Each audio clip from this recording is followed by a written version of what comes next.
Hey guys, Math 8, welcome to Chapter 3. We are about to take notes on the very first section of Chapter 3. I am fairly certain you'll find this relatively easy. You've probably even done some of this before last year. However, it is really important to me that in this very first section that you show your work on your homework the way I want you to show it. And when this chapter is over, we might talk about what needs shown and what might not need shown. But to start out here, I want you to show things just like I asked you to, okay? So this chapter is all about solving equations, and here we go. All right, so, we start out with an expression. We just got done with Chapter 2 talking about expressions. An expression is made up of one term, like, for instance, the number 11 all by itself is an expression with one term. The key thing about an expression is it has no equal sign in it. Well, I guess I forgot. You could have an expression with more than one term, right? Like 2x plus 3. That is an expression that has two terms in it. Again, the key thing is an expression has no equal sign at all. And expressions get simplified. That is something you just got done doing in Chapter 2. For instance, maybe you took the expression 3 times x plus 5 minus 7 minus x, and you know how to simplify it, right?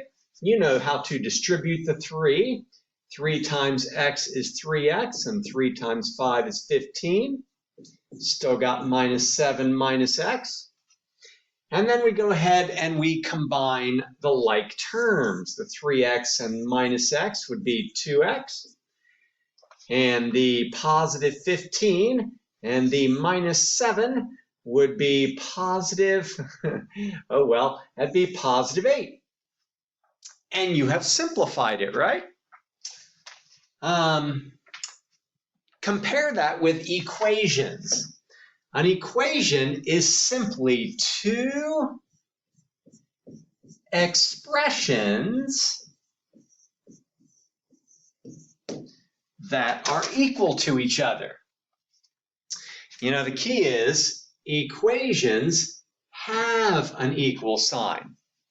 So maybe you take two expressions like, say, 2x plus 3 and 11, and when you make those two expressions equal to each other, now you have an equation. That's really the difference, the equal sign. Equations get solved, right? I can solve an equation. I can find the value of the variable that makes the equation true. Up here in the expression, the variable could be anything. I really can't solve it. But when I know that 2x plus 3 is equal to 11, now I can solve that for the value of x that would make that equation true, and it would be 4, right? Because 2 times 4, right? 2 times x, 2 times 4 would be 8, and 8 plus 3 would be 11. 4 is the solution to that equation because it makes the equation true. All right, so there's your difference between equations and expressions.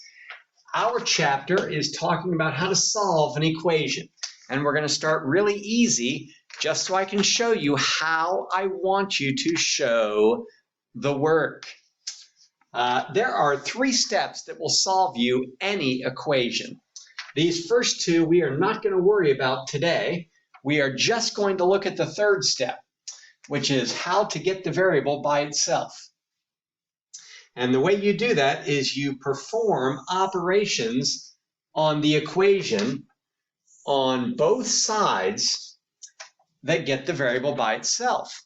That both sides is an important concept, right? Are we all familiar with what a balance scale looks like? Right? And when the scale has the same thing on both sides, it's equal. It's very much like an equation. These two sides equal each other.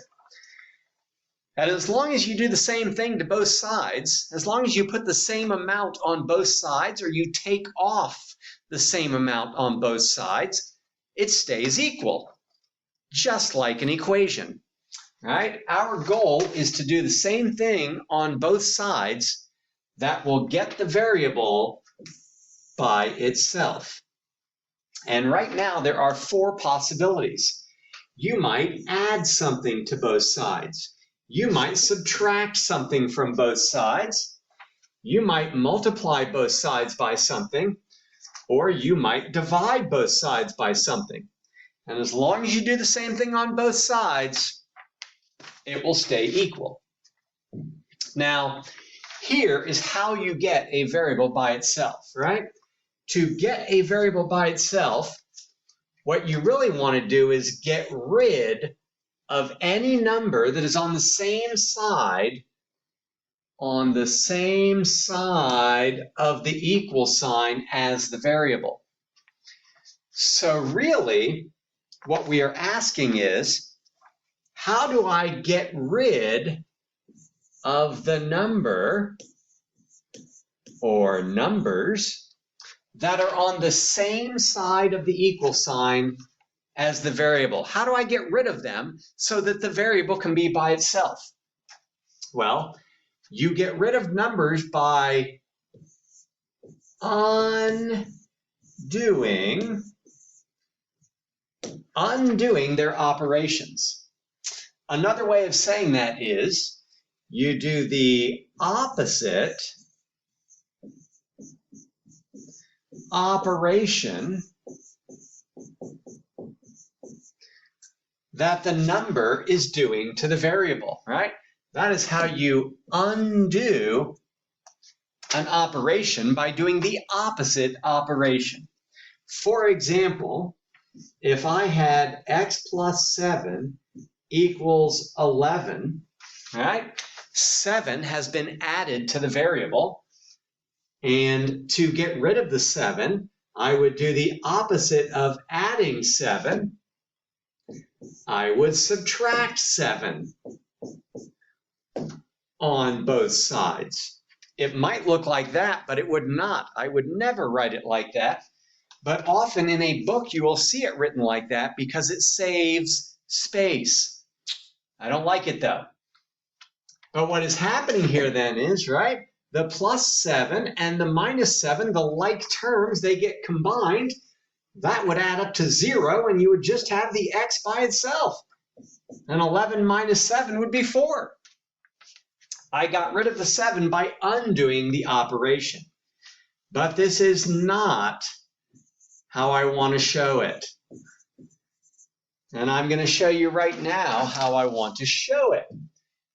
Actually, I'm going to do this first. First, we're going to go through an example and see if you can tell me what you need to do on both sides to get the variable by itself. What is the opposite operation? And I want to point something out here. Use the phrases from the notes. I am big on this.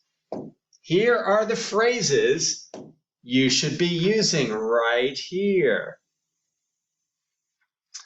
All right? So we're going to use those on our homework where you have a section just like this. All right, so all we're going to do is write down what would you do to get the variable by itself. We're not actually going to solve it. I have one more little thing here for you, and that is you may abbreviate. So 2 B's in the word abbreviate? I'm not sure. You may abbreviate both sides with capital BS. That's right. So when you're using this phrase and you see both sides, you can abbreviate that with BS. All right, so letter A, what would I do to get rid of the 3? I would subtract 3 from both sides. Letter B, I need to get rid of the 3 so that the W can be by itself. How do I get rid of the 3? Well, the 3 is multiplied by the W, so I'm going to divide both sides by 3. All I'm doing is I'm writing down the exact phrase from the notes, but when I get to the blank here, I am putting the number in the blank that I'm trying to get rid of, right? Letter C, how would I get rid of the 4? Well, the 4 has been subtracted from the variable, so I'm going to do the opposite.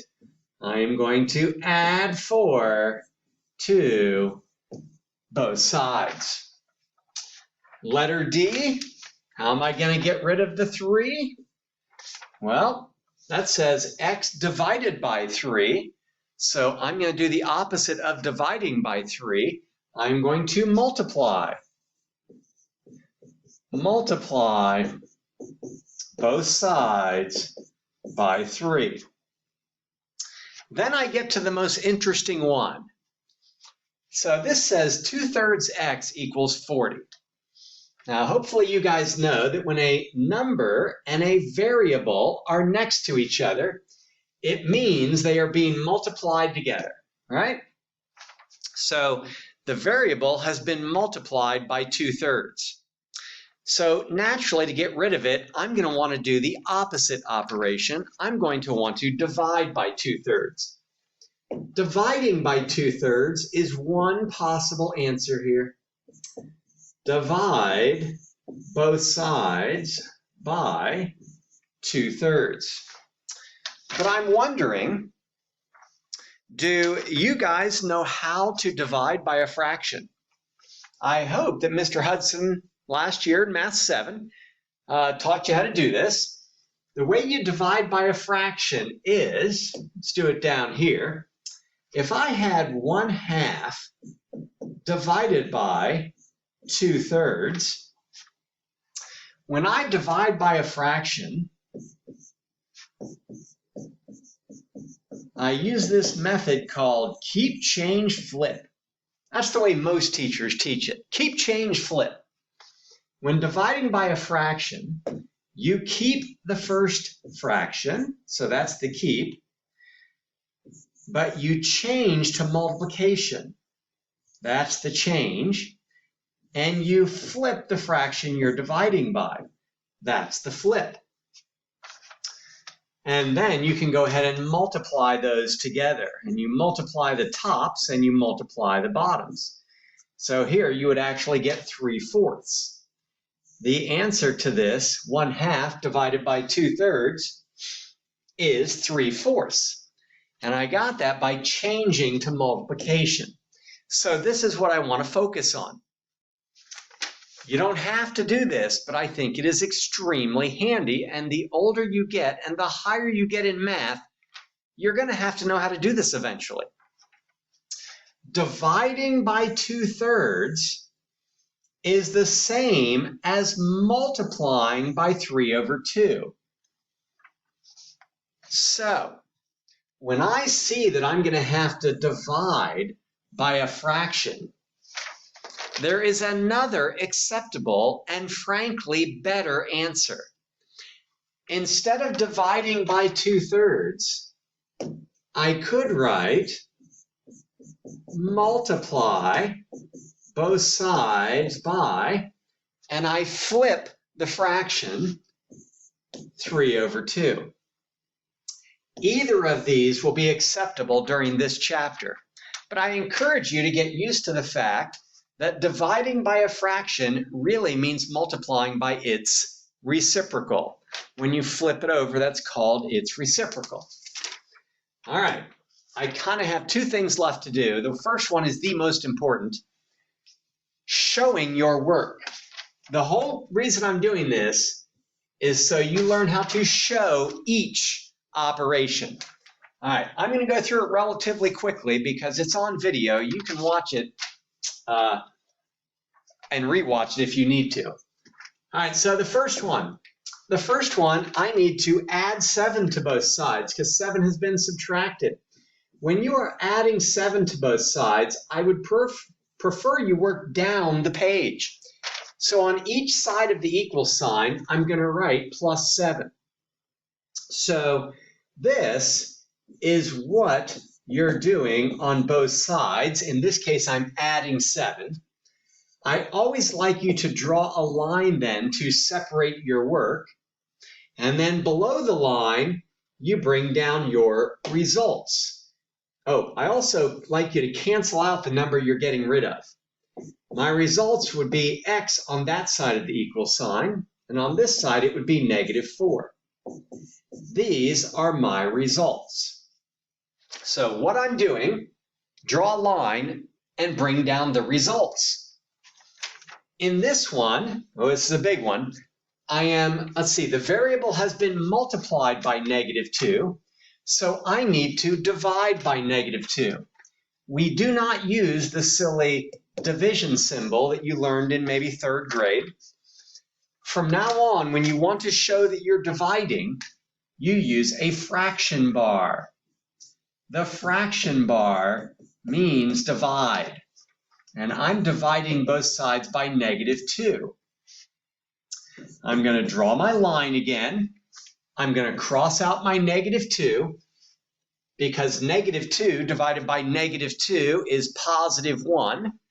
I get +1x, or just x, and 16 divided by 2 is -8.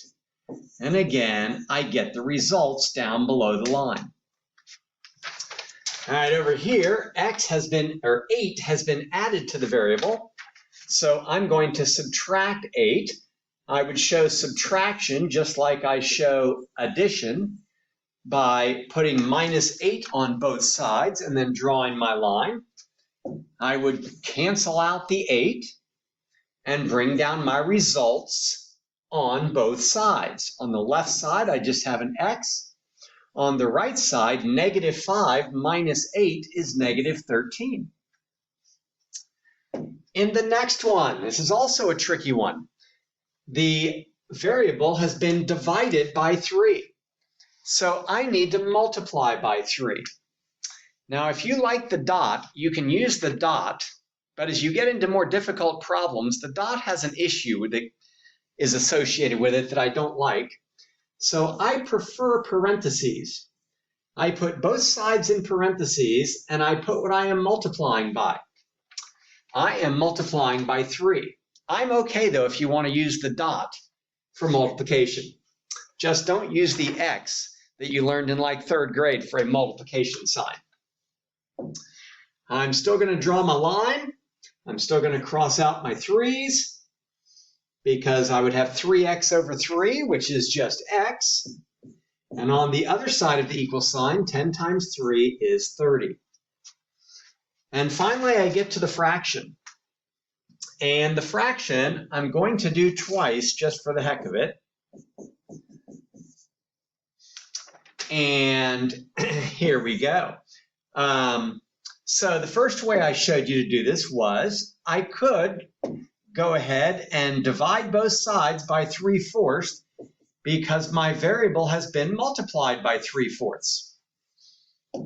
And that's a fine way to do it. And I cancel out the 3/4. And 12 divided by 3/4 is 16.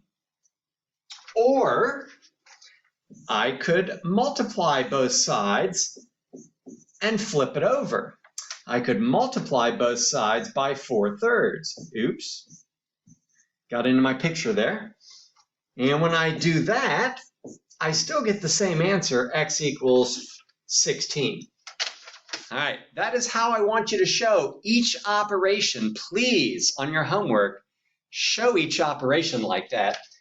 Let me do one more thing that will take about 30 seconds here, and that is how to check your answer in this thing called the balance statement. So the way you check your answer, which we will do occasionally on the homework, but not always. You don't always have to show the check, but I want you to know how to do it.